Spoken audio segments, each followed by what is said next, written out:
तो स्वागत है आपका अपने यूट्यूब चैनल सुबहान्स क्लास में। हम आपके लिए लेकर आए अर्धवार्षिक परीक्षा पेपर कक्षा 12वीं भौतिक विज्ञान के अर्धवार्षिक परीक्षा पेपर का फुल सॉल्यूशन लेकर आए। ये वीडियो आपके लिए बहुत ही ज़्यादा महत्वपूर्ण होने वाला है।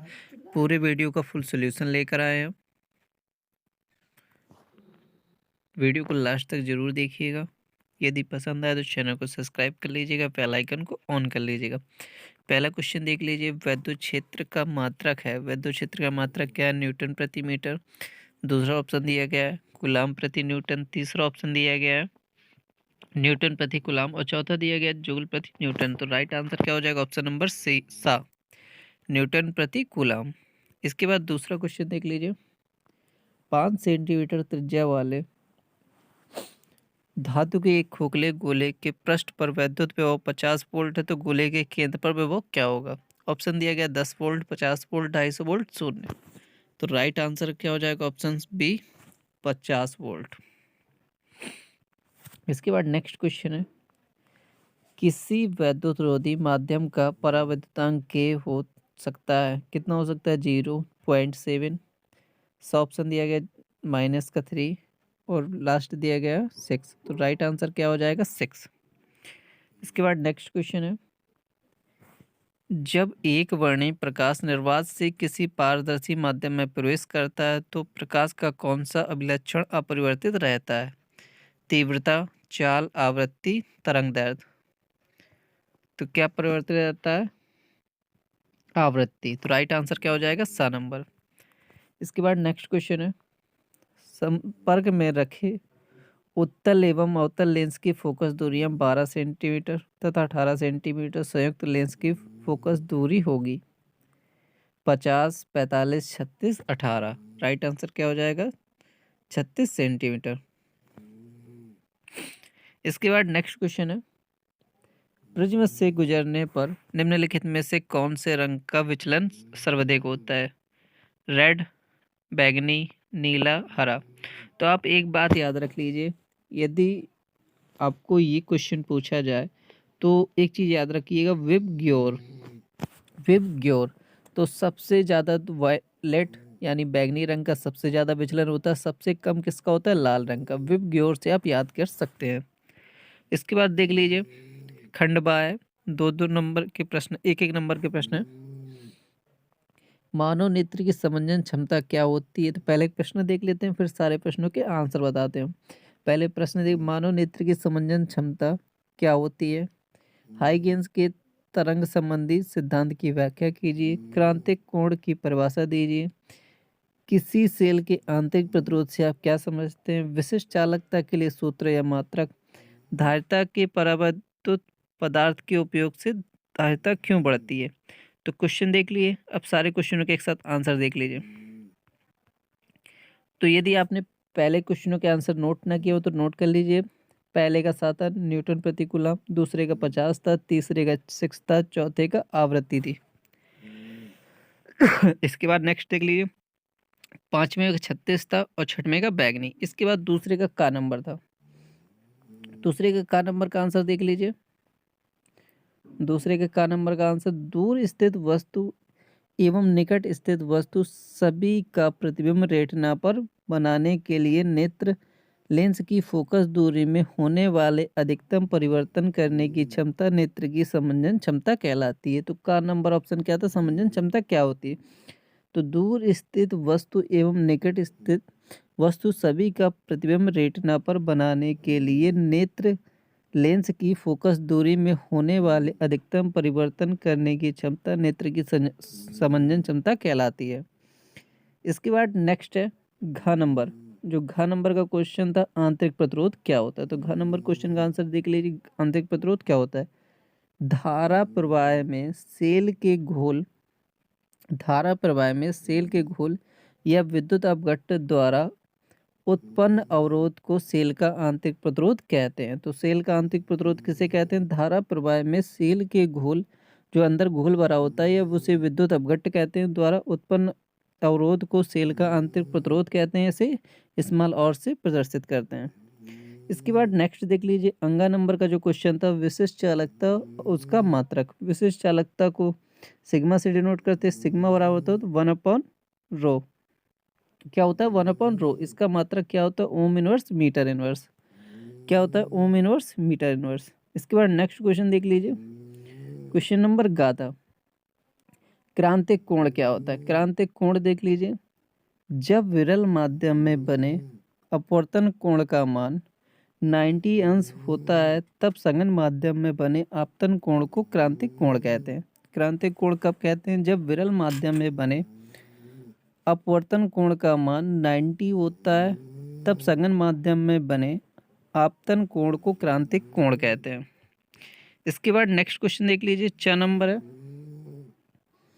क्वेश्चन नंबर 4 का आंसर देख लीजिए, संधारित्रों में परावैद्युत पदार्थ के उपयोग से धारिता क्यों बढ़ती है। क्वेश्चन था हमारा, संधारित्रों की प्लेटों के बीच परावैद्युत भरने से इसके अंदर प्लेटों के बीच उपस्थित वैद्युत क्षेत्र में विपरीत दिशा में एक आंतरिक वैद्युत क्षेत्र उत्पन्न हो जाता है जो इसकी सतह पर प्लेटों के विपरीत आवेश के प्रेरित होने से उत्पन्न होता है, अतः प्लेटों के बीच विभवांतर घट जाता है जिसके परिणाम स्वरूप धारिता बढ़ जाती है। इसके बाद नेक्स्ट क्वेश्चन था क्वेश्चन नंबर ख, ये दूसरे के ही चल रहे हैं, दूसरे का ख, हाइगेंस का तरंग सिद्धांत क्या था।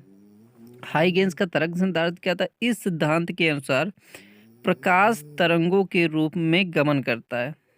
इस सिद्धांत के अनुसार क्या था, प्रकाश तरंगों के रूप में गमन करता है। प्रकाश स्रोत से निकलकर ये तरंगे चारों दिशा में निर्वात में प्रकाश की चाल से चलती हैं क्योंकि इनमें प्रकाश तरंग के संचरण होने के सभी गुण होते हैं तथा ईथर लगभग भारहीन होता है। यदि वीडियो पसंद आ रहा हो तो चैनल को सब्सक्राइब कर लीजिएगा, बेल आइकन को ऑन कर लीजिएगा जिससे हमारे अगले वीडियो का नोटिफिकेशन सबसे पहले मिले। अब नेक्स्ट चलते हैं क्वेश्चन नंबर तीसरे के क्वेश्चन देख लेते हैं। तो क्वेश्चन नंबर तीसरे के सारे क्वेश्चन देख लीजिए। सिद्ध कीजिए कि निरक्षीय स्थिति में किसी बिंदु पर द्विध्रुव वैद्युत द्विध्रुव द्वारा वैद्युत विभव शून्य होता है। इसके बाद सारे क्वेश्चन देख लेते हैं, फिर सभी क्वेश्चनों के एक साथ आंसर बता रहे हैं। फिर नेक्स्ट क्वेश्चन है, किसी सेल के वैद्युत वाहक बल से क्या तात्पर्य है। लेंस की क्षमता की परिभाषा लिखिए। लेंस को जल में डुबोने पर उसकी फोकस दूरी और क्षमता पर क्या प्रभाव पड़ेगा।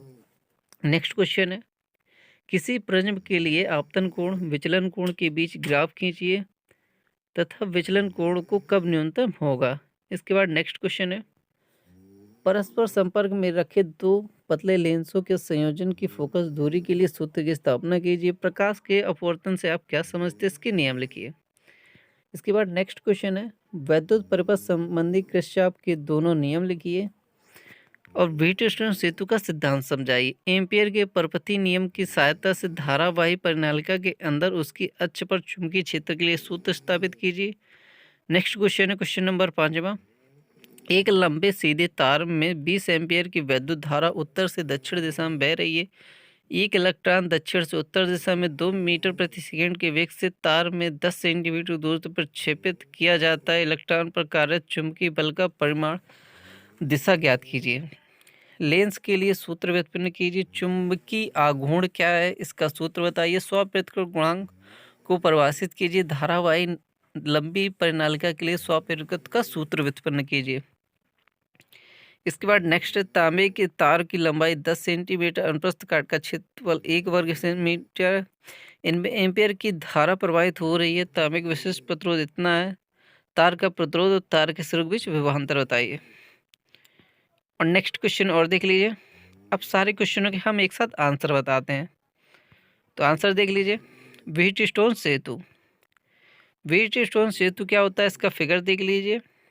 व्हीटस्टोन सेतु ने 4 प्रतिरोधों PQRS, एक धारा मापी G तथा एक बैटरी के संयोजित कर एक व्यवस्था दी जिसे व्हीटस्टोन सेतु कहते हैं।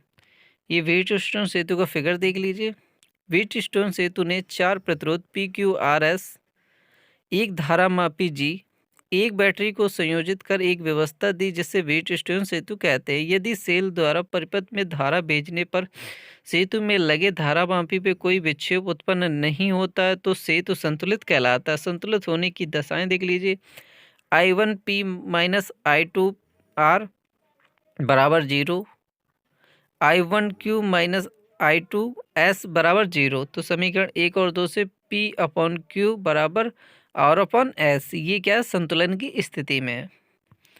इसके बाद नेक्स्ट क्वेश्चन देख लीजिए, किरचॉफ के प्रथम नियम या किरचॉफ के दोनों नियम। तो किरचॉफ का प्रथम नियम क्या होता है, वैद्युत परिपथ में किसी संधि पर मिलने वाले समस्त धाराओं का बीजगणितीय योग शून्य होता है।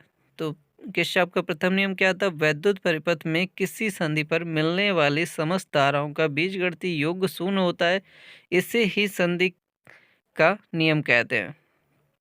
चित्र देख लीजिए, I1, I2, I3, I4, I5।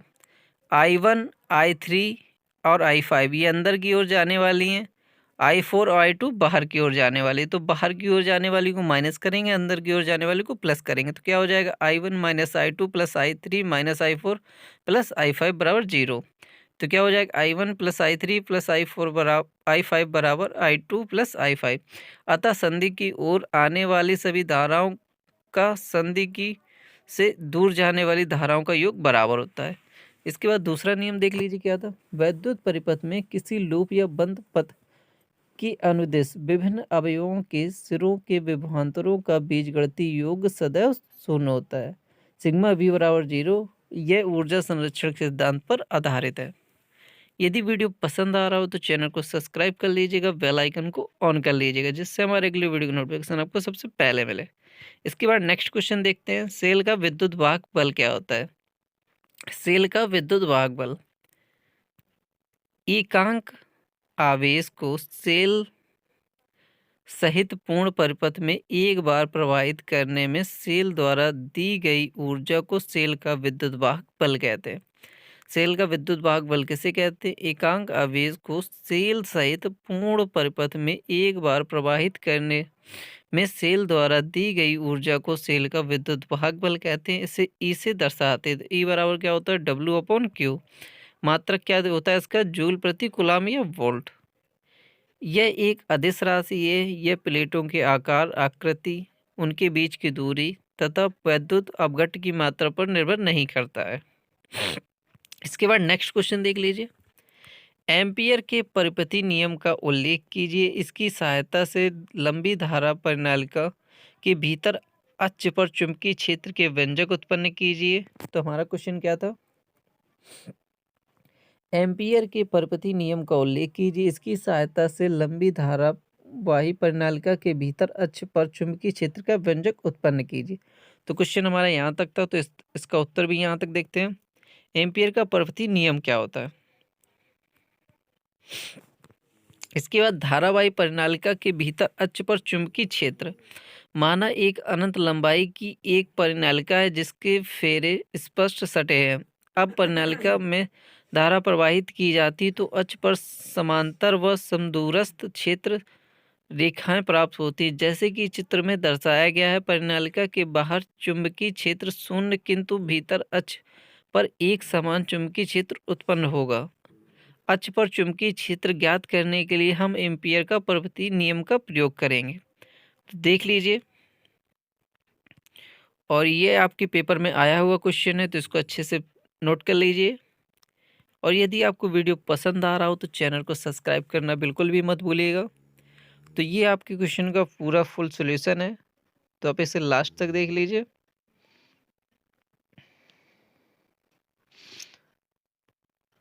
तो एम्पियर के परिपथी नियम से तो क्या होता है, समाकलन B/dl μ0I/NET। तो यहाँ क्या सिद्ध होता है, B बराबर μ0 NI। यह लंबी धारावाही परिनालिका के भीतर अक्ष पर उत्पन्न चुंबकीय व्यंजक है। तो क्या व्यंजक है हमारा, B बराबर μ0 NI।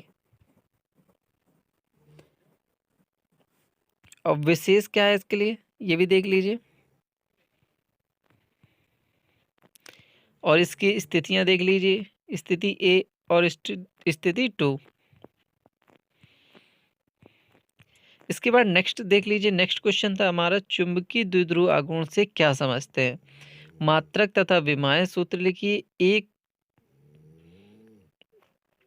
एक समान बाह्य क्षेत्र में चुंबकीय द्विध्रुव θ1 θ विन्यासों घुमाने पर किए गए कार्य का व्यंजक उत्पन्न कीजिए। तो चुंबकीय द्विध्रुव आघूर्ण क्या होता है? किसी चुंबकीय द्विध्रुव की किसी एक ध्रुव पर ध्रुव सामर्थ्य m तथा द्विध्रुव की लंबाई का गुणनफल चुंबकीय आघूर्ण कहलाता है। चुंबकीय आघूर्ण कैपिटल M बराबर होता है स्मॉल m इंटू 2l। इसकी दिशा चुंबकीय द्विध्रुव के भीतर दक्षिणी ध्रुव से उत्तर ध्रुव की ओर होती है। तो मात्रक देख लीजिए, चुंबकीय द्विध्रुव का मात्रक होता है एम्पियर मीटर स्क्वायर, विमा होता है A1L स्क्वायर। तो देख लीजिए, ये दो स्थितियां दी गई हैं। एक समान बाह्य चुंबकीय क्षेत्र में चुंबकीय द्विध्रुव घुमाने पे किया गया कार्य का व्यंजक। यदि वीडियो पसंद आ रहा हो तो चैनल को सब्सक्राइब करना बिल्कुल भी मत भूलिएगा। ये आपके क्वेश्चन का पूरा आंसर है। तो W बराबर M B cos theta 1 minus cos theta 2। एक समान बाह्य चुंबकीय क्षेत्र P में द्विध्रुव को थीटा से 1 से थीटा 2 घुमाने पर किया गया कार्य का व्यंजक है। इसके बाद नेक्स्ट क्वेश्चन देख लीजिए। नेक्स्ट क्वेश्चन था समांतर प्लेट संधारित्र की वैद्युत धारिता का व्यंजक प्राप्त कीजिए। तो व्यंजक प्राप्त करना है, तो समांतर प्लेट संधारित्र की धारिता का व्यंजक,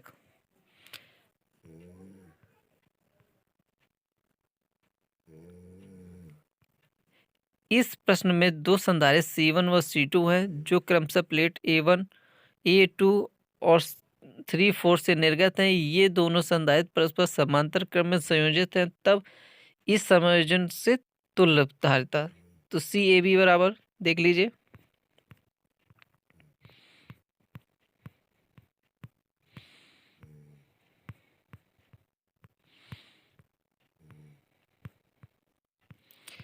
तो देखते हैं धारिता, समांतर प्लेट संधारित्र की धारिता। तो देख लीजिए पूरे क्वेश्चन का आपके आंसर का C बराबर 2ε0 A/D। तो समांतर प्लेट संधारित्र का सूत्र फिगर देख लीजिए, ये फिगर बनाना पड़ेगा आपको। तो Q1 बराबर क्या हो जाएगा C1V, Q2 बराबर C2V, Q3 बराबर क्या हो जाएगा C3V, Q बराबर Q1 प्लस Q2 Q3, तो क्या हो जाएगा C1V1 plus C2V2 plus C3V3। तो Q बराबर क्या हो जाएगा C1 plus C2 plus C3। यदि संयोजन की तुल्य धारिता C डैश है तो Q बराबर क्या हो जाएगा C डैश V। तो C dash V C1 plus C2 plus 3, V से V कट जाएगा तो क्या हो जाएगा C डैश बराबर C1 plus C2 plus C3। अतः समांतर क्रम संयोजन में तुल्य धारिता जोड़ने वाले संधारित्रों की अलग अलग धारिताओं की योग के बराबर होती है। और समांतर क्रम में देख लीजिए NCV, तो क्या हो जाएगा कुल विभवांतर तथा कुल ऊर्जा हाफ NCV स्क्वायर हो जाएगा। तो यदि इन श्रेणियों क्रम में जोड़ा गया तो कुल आवेश क्या हो जाएगा CV, तो कुल विभवांतर क्या हो जाएगा हाफ C/NV, तो क्या हो जाएगा हाफ NCV स्क्वायर। यदि वीडियो पसंद आ रहा हो तो चैनल को सब्सक्राइब कर दीजिएगा, बेल आइकन को ऑन करें जिससे हमारे अगली वीडियो की नोटिफिकेशन आपको सबसे पहले मिले। नेक्स्ट क्वेश्चन है हमारा स्वप्रेरण गुणांक की परिभाषा, मात्रक और विमा सूत्र। स्वप्रेरण गुणांक क्या होता है? किसी प्रेरण कुंडली से बद्ध चुंबकीय फ्लक्स उसमें प्रवाहित धारा के समानुपाती होता है।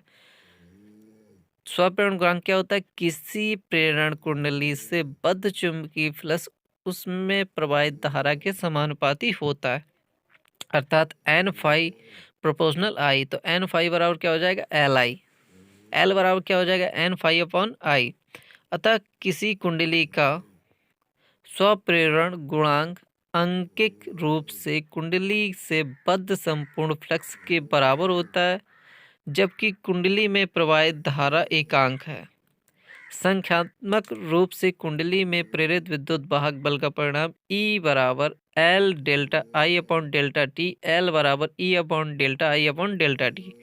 यदि delta I upon delta T 1 ampere प्रति सेकेंड हो तो L बराबर E। अतः किसी कुंडली को स्वप्रेरण गुणांक संख्यात्मक रूप से उस प्रेरित विद्युत वाहक बल के बराबर होता है जो कुंडली में धारा परिवर्तन की दर एकांक होने पर उत्पन्न होता है। इसका मात्रक हेनरी होता है, इसका विमेय सूत्र होता है M1L स्क्वायर T के पावर -2 और A की पावर -2 है। अब इसका देख लीजिए लंबी धारावाही प्रणालिका का स्वप्रेरकत्व गुणांक कैसे निकालेंगे।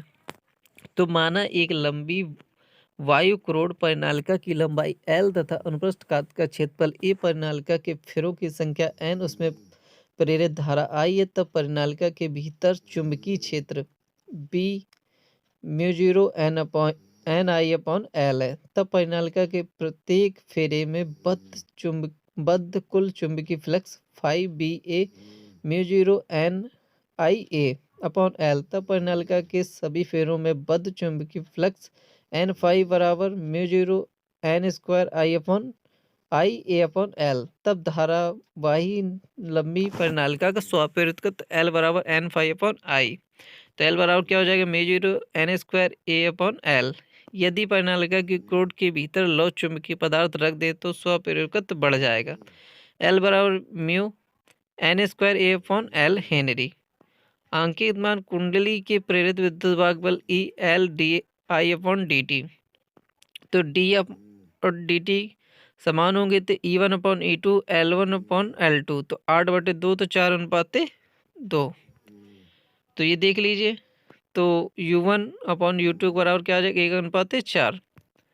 इसके बाद नेक्स्ट क्वेश्चन देख लीजिए, लेंस की क्षमता की परिभाषा लिखिए। लेंस को जल में डुबोने पर इसकी फोकस दूरी तथा क्षमता पर क्या प्रभाव पड़ेगा। लेंस की क्षमता देख लीजिए, किसी लेंस की फोकस दूरी मीटर में व्यक्त मीटर के व्युत्क्रम को लेंस की क्षमता कहते हैं। किसी लेंस की फोकस दूरी वो मीटर के व्युत्क्रम को लेंस की क्षमता कहते हैं। यदि लेंस की क्षमता लेंस की फोकस दूरी f, तो लेंस की क्षमता p बराबर 1/f मीटर में।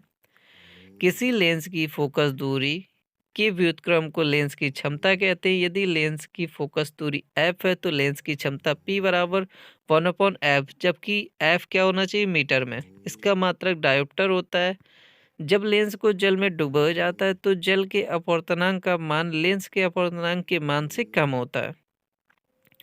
कम होने के कारण इसकी फोकस दूरी बढ़ जाती है, जबकि क्षमता कम हो जाती है, क्योंकि क्षमता फोकस दूरी की व्युत्क्रमानुपाती होती है। यदि वीडियो पसंद आया तो चैनल को सब्सक्राइब कर दीजिए। यदि बाकी बचे हुए क्वेश्चन के भी आंसर पाना चाहते हो तो जल्दी से कमेंट करके बताइएगा। धन्यवाद स्टूडेंट।